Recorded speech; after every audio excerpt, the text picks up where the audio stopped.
Chers amis, bonjour. À cœur veillant, courageux, rien n'est impossible. Chers amis, je rentre à la clinique et je dois absolument vous faire part de mon indignation. Mon indignation, chers amis, ma colère, parce que c'est la nature misérable de l'être humain, sa nature peureuse, et la peur de tout. Il est mesquin, il n'ose plus. En fait, il garde cette peur ancestrale des cavernes, des mammouths, des dinosaures, il l'a gardée en lui et maintenant ça ressort, chers amis. Je viens de la clinique et je vois que des misères, attention, de deux côtés. Les familles pauvres, les gens moins que la moyenne, économiquement parlant, eh bien, la famille se déchire, le père s'alcoolise parce qu'il en a marre de son entreprise, de l'usine. Il rentre le soir, il boit. C'est la coutume française. Il faut boire du vin avec chaque repas et 2 fois par jour et un demi-bouteille par jour. Oui, c'est culturel. Oui, bien sûr. Mais c'est là, chers amis, 2 choses qui constituent l'arme de destruction massive. C'est pire que les bombes atomiques. Donc, je disais, le père s'alcoolise. Dispute, violence, la femme largue le mec. Les enfants restent avec la mère. Et comme c'est le coutume, 2 ados sur 3, chers amis. 2 sur 3. C'est le shit. Le shit et la pierre, tout simplement. Ça change leur personnalité et ça détruit leurs neurones. Donc ça fait le 2e arme de destruction massive des neurones, de l'intelligence de discernement. Les enfants, les ados, l'école, le système ne propose plus rien aux jeunesses. Eh ben, là, tout à l'heure, j'ai vu une jeune, là, 24 ans, diplômée et tout. Je vais d'abord profiter de la vie comme mes copines. Et après, je reviens travailler. Il n'y a plus de motivation, chers amis. Car c'est l'âpreté, l'avidité, la cupidité, tous ces misères. Pof, on a bloqué toute perspective. Oui, mais ils disent, oui, ça c'est la classe moins que la moyenne, mais vous me connaissez, je fais par discernement la balance. Mais les riches, ils sont pas mieux. Les riches, ils s'emmerdent dans leur villa de luxe, ils s'ennuient. De maîtresse en maîtresse, les enfants sont encore pires. Eux, ils ont les moyens d'acheter du shit et de dépenser et de sortir. Que ça soit dans les familles moyenne et moins que la moyenne générale, les gens sont déprimés, ils se suicident. Les riches aussi, de leur côté, ils se suicident aussi, ils sont déprimés, parce qu'ils s'ennuient avec leurs millions. Ils ont les lingots d'or, mais ils peuvent pas acheter le bonheur avec leurs lingots d'or, ni avec leurs pièces de Napoléon, là. J'en connais un, il avait 40 appartements. 40, chers amis. Et qu'est-ce qu'il fait? Il va se payer des filles, des émigrés, là, pour 70 € le passe, un milliardaire, et l'autre misérable.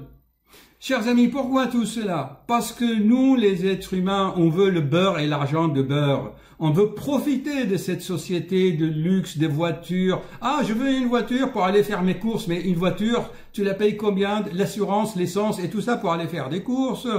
Mais l'être humain il devient bizarre. Il n'a plus de cervelle, il n'a plus de discernement. Oui, vous allez me dire, mais docteur, vous critiquez. Mais non, je relève, j'observe, parce que je le vois dans les cliniques, je vois les misères dans le cabinet, les gens sont malades de leur misère, de leur façon de penser. Ils veulent tout, et tout de suite, chers amis, réfléchissons ensemble. Qu'est-ce qu'on peut faire? Il y a actuellement, je le répète, des villages entiers, des communes, allez dans le Loir-et-Cher, à Châtellerault, à Celles-sur-Cher, ou je ne sais pas où, dans quel village de France profonde, les mairies vous proposent une ferme à travailler. Mais celui qui filme son shit et devant ses vidéos, son game, là, jeu vidéo, ah non, il veut pas aller jardiner, il veut pas aller retaper une maison pour vivre dans la nature. Chers amis, la meilleure solution, c'est le biomimétisme, retour à la nature. Vous n'êtes pas obligé d'aller bosser dans les usines et augmenter les actions, les dividendes des actionnaires et payer un directeur de chez Renault, machin chouette, il touche 40 millions par mois. Vous n'êtes pas obligé de faire ça. Vous le payez, ça, bien sûr, pour avoir une voiture et sortir le dimanche. Ce matin même, à Télématin, j'ai vu Madame la ministre de la Santé. Elle dit, le cannabis à Paris, c'est une épidémie. Mais ma chère madame, pas seulement à Paris, pas seulement en France, mais dans le monde entier. L'être humain ne sait plus. Parce qu'il s'est coupé de la mère nature, chers amis. Stop, j'arrête. Mais si j'étais à votre place, moi, sincèrement, je ne peux pas le faire. Parce que je m'occupe déjà des gens, tels que ce que je fais déjà. Et je le fais avec joie, bonheur et grand plaisir. Combien de patients ou personnes me disent, docteur, merci, je ne vois plus les choses comme avant, je vois les choses autrement.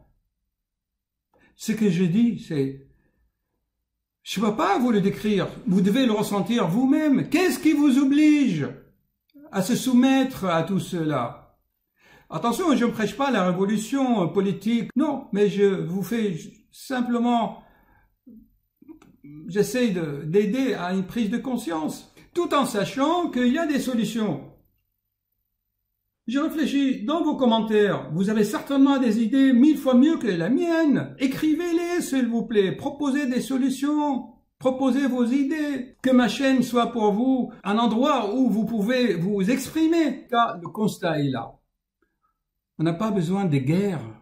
Les politiques nous dévient de notre chemin.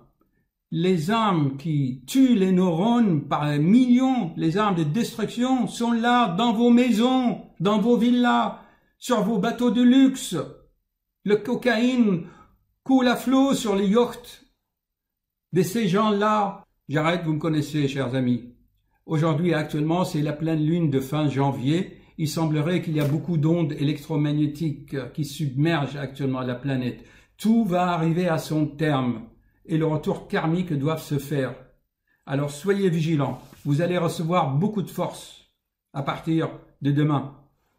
À tout de suite. Écrivez, s'il vous plaît. Trouvez-nous des solutions. Vous aussi, vous avez de l'intelligence. Vous avez des idées. Je vais commencer mes consultations, chers amis. Excusez-moi.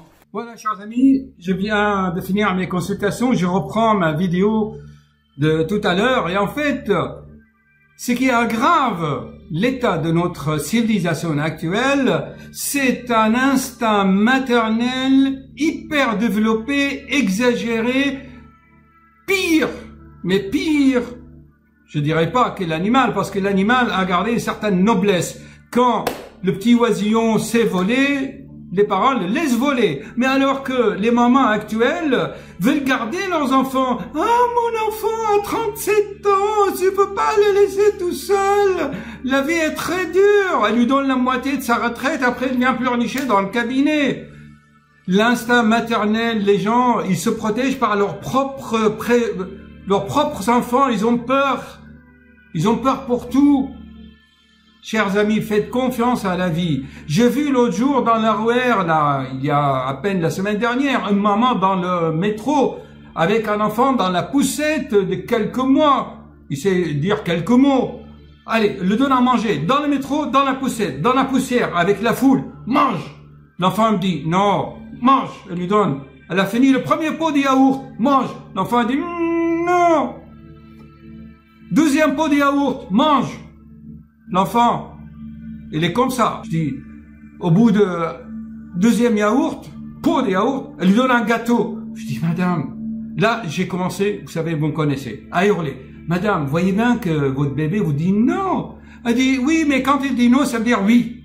Voyez l'instinct maternel, comment elle peut interpréter les choses. Il interprète tout par mesure de protection. Cet instinct est en train de détruire la planète, l'instinct maternel. Vous, les femmes, attention, je l'ai répété 1000 fois dans mes vidéos, faites confiance à votre enfant. Laissez-le voler. L'amour, c'est laisser voler. Il y en a ras-le-bol de cet instinct de protection. J'ai vu même une mère qui avait acheté du shit pour son enfant. Ah oui, mais si je ne l'achète pas, il va avoir le syndrome de sevrage. Mais c'est la pourriture, ça, chers amis. Stop! Bon, je ne sais pas si vous écoutez la musique, là.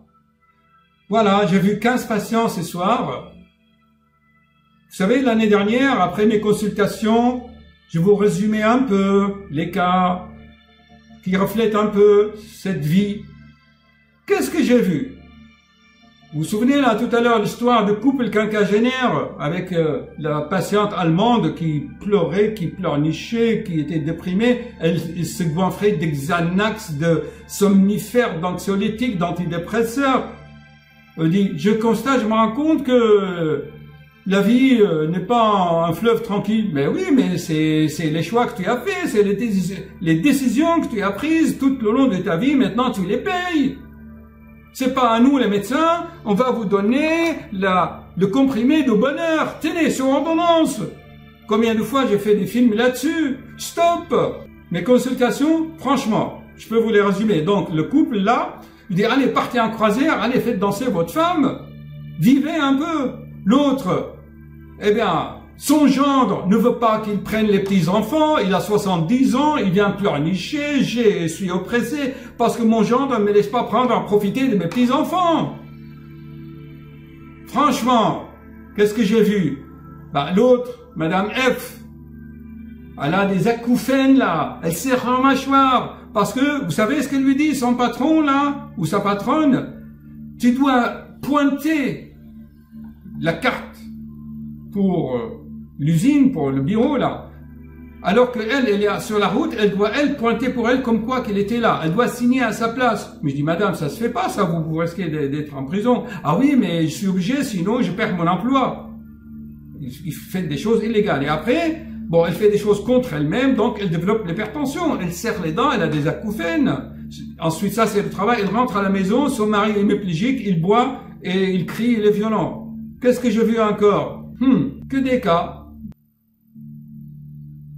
Ah, le cas d'une dame de 80 ans, pareil, elle est allée dans une maison pour une thé dansant, elle avait un magnifique bijou de famille là, avec des diamants et tout, on lui a arraché ça en pleine thé dansant, ici, en France. Elle a développé une poussée d'hypertension. Enfin, que des cas comme ça. C'est plus vraiment la médecine, hein, tout ça. C'est des cas socio-économico-professionnels, les conflits, le mal de vivre, l'ignorance, manque de culture générale, on ne sait plus. Chers amis, regardez mes films, regardez mes conférences, apprenez, instruisez-vous pour éviter de regretter 20 ou 30 ans après. Allez, je suis fatigué, ça suffit pour aujourd'hui.